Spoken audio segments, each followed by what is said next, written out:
Hello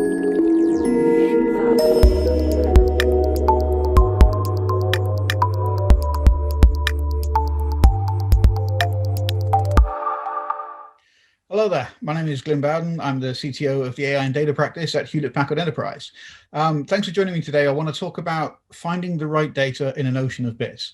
And this is largely driven by data science and data engineering that's going on at the moment, but you'll see other use cases that are appropriate to this as we go through. So firstly, as an introduction, this is me. So as I said, I'm the CTO for AI and Data Practice. We're HP PointNext and GreenLake Advisory and Professional Services Group, bit of a mouthful. So you can read my bio. I'm carrying on with doing that. If you have any questions about today's topic as we go through, though, you can reach to me in chat. I'm right there now live, so I'm happy to kind of have a conversation with you. If you're watching the recording of this, then feel free to drop me a note using the chat or profile tools within the conference setup, or my email address is at the end. In fact, a bit of a spoiler, it's here as well. It's gjb@hp.com. Feel free to drop me an email. Always happy to have a conversation about any of this content. So let's start off with the data workflow. So we're looking at where data comes from and where it ends up. So you can see we've got a reasonably complex workflow. The big blocks along the top are the kind of the big sections that we look at. And then underneath those, you can see some of the activities that kind of bubble up into that big section. So if we start on the left-hand side, we've got sort of identify. Now, when we're looking at kind of a data scientist workflow, but it's true for any kind of analytics, and it's often true for just data engineering pieces as well. So we start off with determining what our needs for that data are. So what are we trying to do? What data will help me solve the problem that I'm trying to solve? Once you've done that, you then have to go and discover the data. So that may be within your own organization, and most organizations aren't particularly good at understanding where their data lives or what data they have access to. They tend to be very line of business centric or business unit centric. They're not necessarily shared across those boundaries. And there's also external data you may want to bring in as well, and third-party data that you then have to go and access and bring in as well. So there's a lot of discovery about where do I find the data that's going to meet the needs I've determined in that first phase. While you're doing that, there's usually a need to preview that data as well. Is it what it says it is? Does it have the fields that I need in order to do the calculations that I need to do? Does it have the right features? Is it a clean data set? Is there lots missing? Is there a huge amount of variance in there through manual entry errors and all those sorts of things? So there's a need to kind of qualify the data, and that's all in that identify space. And you can see at the bottom, we've got that data archive, which is in an example, let's use predictive maintenance in manufacturing as that example. You can see telemetry has gone into that data pool. So that's created our initial data set for this. Then we go into the preparation piece. Now, this is where a lot of time is burned. So as much as writing the AI models is the kind of sexy bit at the moment and the bit that everyone cares about, most of the time actually gets spent in this prepare phase and this preparation piece. So we've identified our data sets, we've brought them together. Now we need to go through them and clean them. Now, cleaning data means removing things like duplicates that are there by accident. It means making sure that outliers are handled in a neat way. They might be significant, they might not be significant. So how you do that cleaning is dependent on the use case you're trying to build. Missing records, and very often there'll be times when either sensors have failed or data collection has failed, or simply there's gaps there that you aren't expecting. Sometimes whole records, sometimes just fields of records.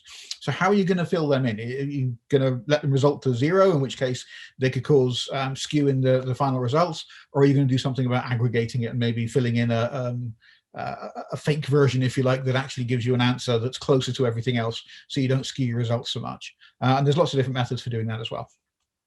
Then there's usually some kind of transformation.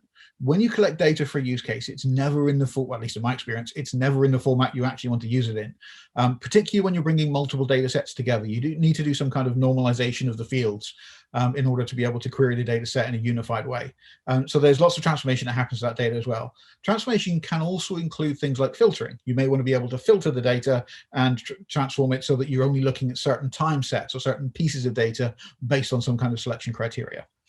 Then there's the analyzer itself. So you're then starting to look through the data to make sure it is actually telling the story and the narrative you think it's telling, giving you access to the insights you think you're going to need once you get to building the analytics and the model piece. So this is really analyzing the quality of the data rather than performing analysis against the data. What you may want to do then is annotate. Now, if you look at our kind of box at the bottom there, we have our transformed or clean data now in a new data pool. We're going to start layering metadata over the top. Now, that metadata describes the data that we've just created.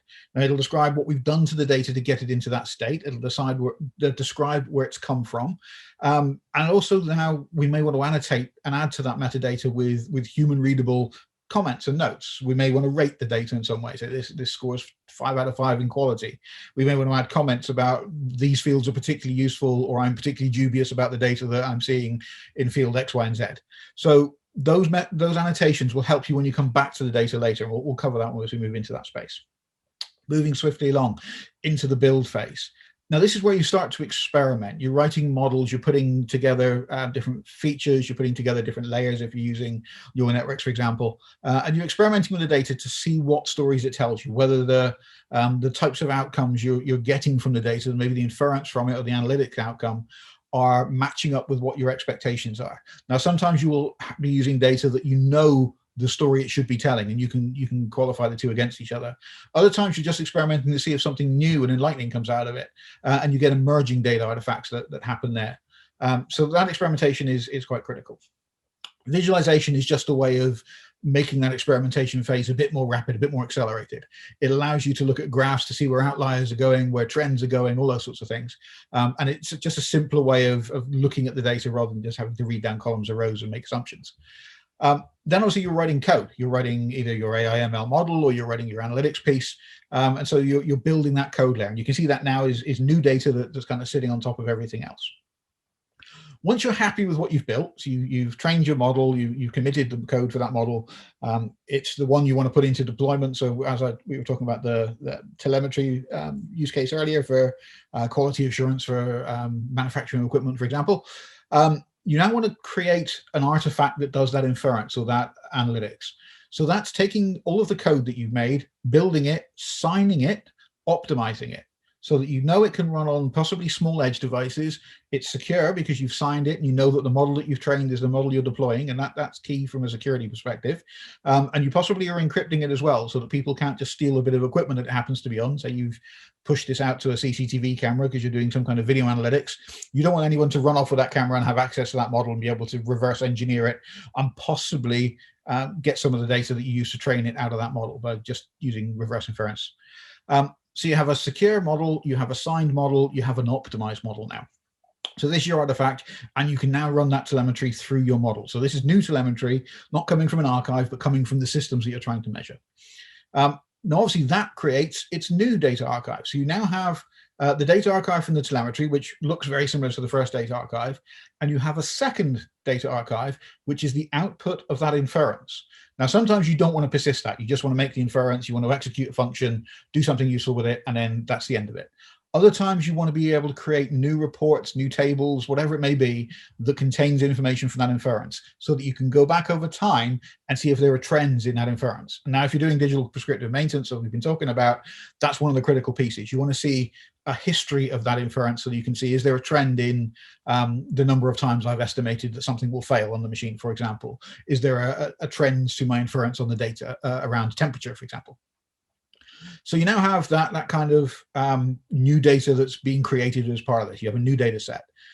But when you release it into production, so you've done the deploy and you have the important thing there, the other data you generate are things to do with the integration and the monitoring of that. So integrate is make it talk to the other systems. So that's plugging in our telemetry, but you're also going to monitor that model. So you're going to see the performance of the model and all of its surrounding ecosystem, including its accuracy and including the things like its runtime. This helps you optimize the model further. It helps you identify things like data skew, which is where your live data starts to differ wildly from the archive data in which the model was trained. And you understand sort of how it's performing and how it's active in live. Also monitoring to make sure it's still there and still working, because if it disappears and it's a critical part of your business, there's a problem. Then there's scale. So how do I scale the model? Now, if it's one model per machine, there's not a huge amount of scaling that can be done there or needs to be done there, but it may be that you have a single system that lots of machines are being sent back to. So that it's taking telemetry from maybe the whole factory floor, maybe one work line within that factory floor. So how do you make sure that you can scale that model, and every instance of that model that exists giving you the same result? You're not going to get different results depending on which element of that scaled model it goes to. And then there's obviously the maintenance. How do I keep that model up to date? How do I make sure it's patched? How do I make sure new versions that I've got retrained on to make sure the data skew is taken into consideration actually gets rolled out to it? So that secure artifact will also change over time. Then we go into productionization. Now, what does productize mean? If we've already deployed it, we're already operating it, assumably that's already a product. Well, this is more talking about the data that we're producing. So in that purple blob, that new data set, how can we productize that? And what does that even mean? Well, it means packaging it in a way in which somebody else who's trying to determine their data points and then discover it can discover this data. So this can be plugged into somebody else's work. Now, this is how you create data chains of value.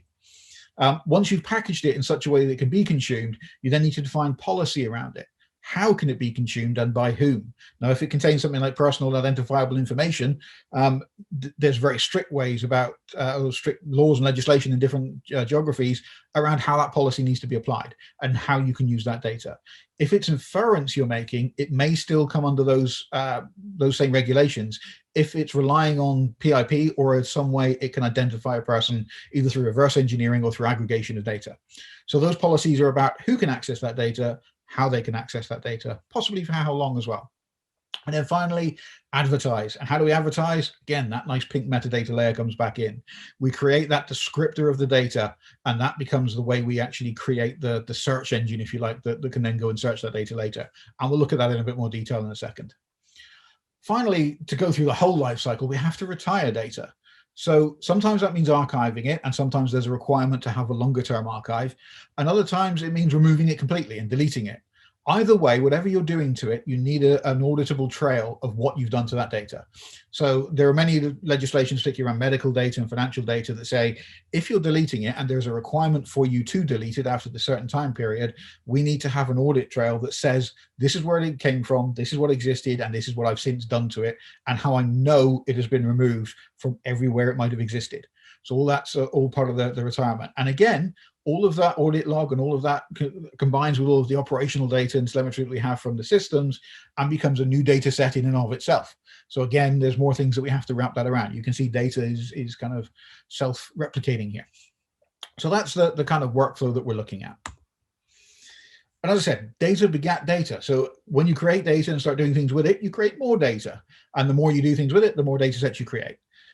Production is often cyclical. So as you create an inference engine, you create value for that data, but the value is in new data.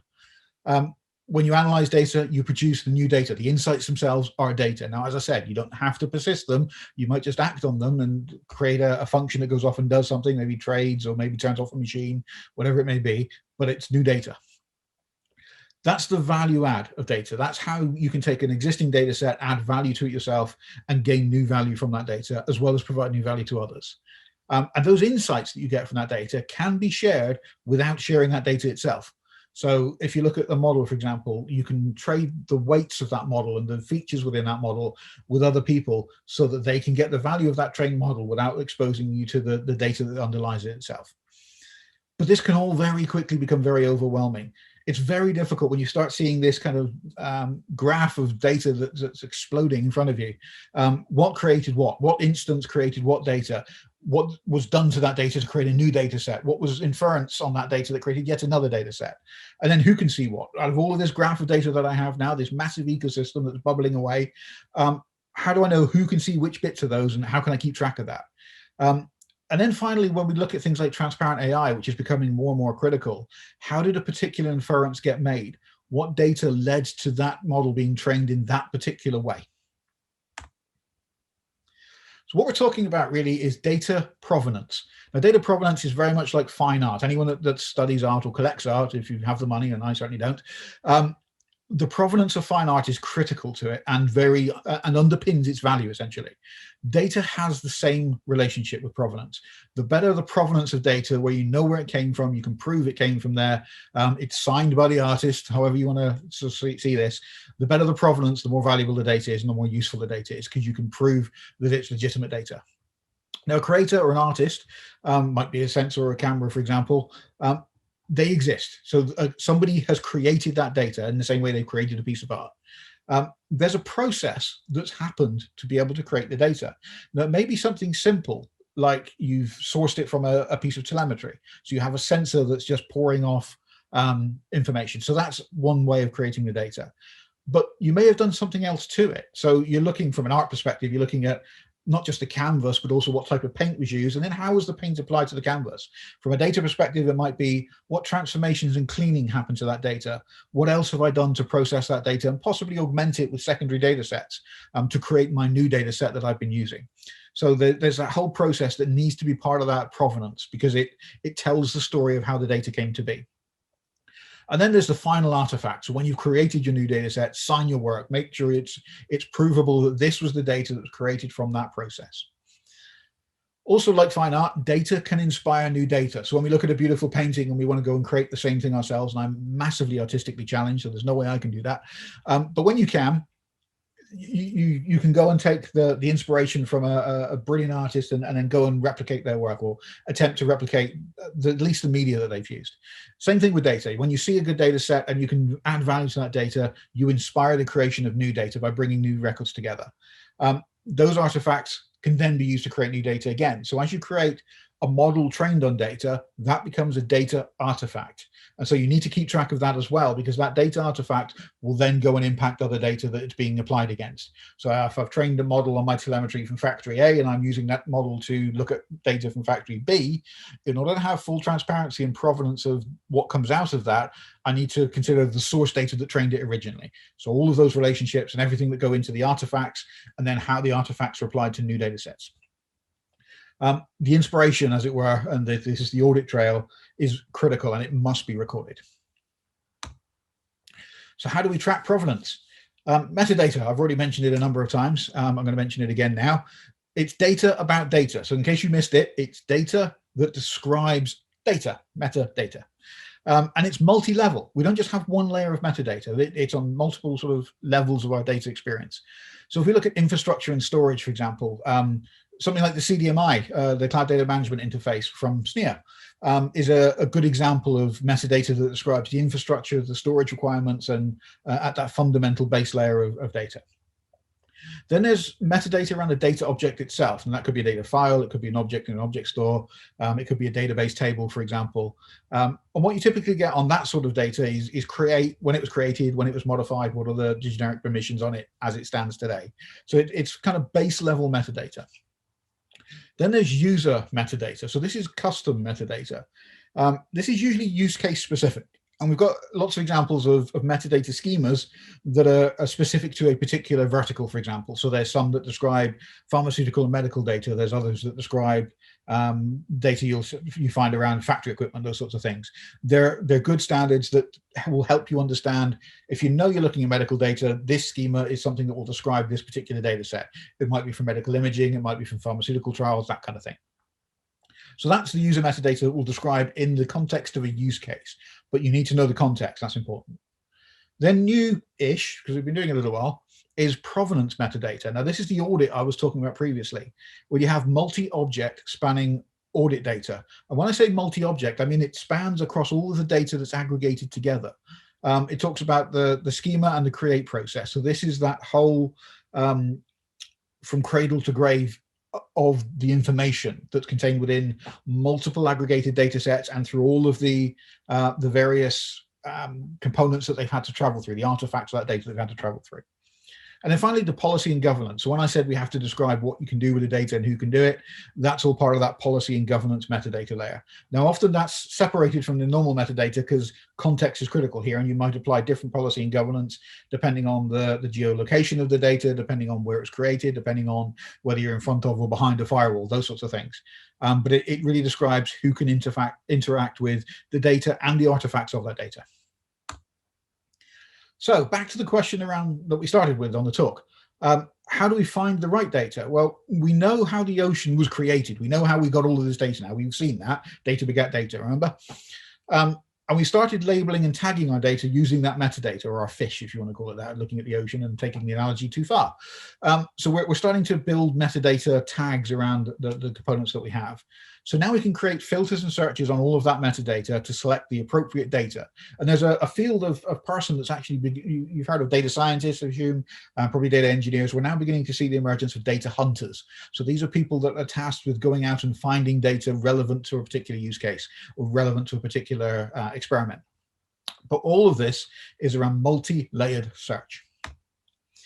So on the left-hand side of the criteria, the things we're going to look for, and this is just an example. So we're looking for data from a particular type of equipment between certain dates and times of a particular format and quality that can be used with certain performance characteristics. So I want my inference to happen in under 2 milliseconds, for example, and exploitable by these particular users. Now you can see we've mapped each of these to a particular metadata layer. So for the type of equipment, that comes from the use case metadata that we talked about, or the user metadata. Between the dates, that could be the data object metadata, because each record has a date or a create and an updated. Of the particular format and quality, well, that's the provenance again. This was where it came from. This is the schema that was applied to it. This is the process, the cleaning and the transformation that was applied to it. That can be used with particular characteristics. We might use something like CDMI to determine what sort of storage it's sat on. Is it on high-speed SSDs or in memory? Or is it on slow tape maybe? And exploitable by these users, well, that's obviously the policy and the governance. Now, all of those filters need to be combined to give us that aggregated list of data candidates that we can then use. So in summary, processing data creates more data. I'm not going to read it 3 times, but you can get the drift. Data begat data. Metadata describes the data. It also describes the process, the policy, and anything else you want it to describe. Metadata is open in the sense that it's extensible. So you can take some of the schemas that exist today and you can create new ones that encompass those schemas and build on them. Finding the right data, though, relies on multi-layered queries. You can't just query one aspect of it and expect to get the right data, because there's a bunch of other features that you will just simply ignore if you do that. And to find it again, you need to create metadata and annotation around any new data that gets created. And that's the trick. Otherwise, you end up, the next person has to start the same process from the very beginning. The more enriched that metadata layer becomes, the simpler it is to find data in the future. For yourself, if you're doing the data hunting, and for the next person who may consume your work later. So that was everything I wanted to cover. Thank you for sticking with me. Hopefully we've had some good conversations in the chat as well. As I said, if you're watching this as a recording, then feel free to reach out to me via this email address, or I've even put my Twitter handle there just to see if I can actually get another follower to bring me up to around about 5. So feel free to reach out. I've had a really good time sort of putting this together. I hope everyone's enjoyed the presentation. Enjoy the rest of the event. I look forward to hoping to catch up with you in some of the other sessions. Thanks very much.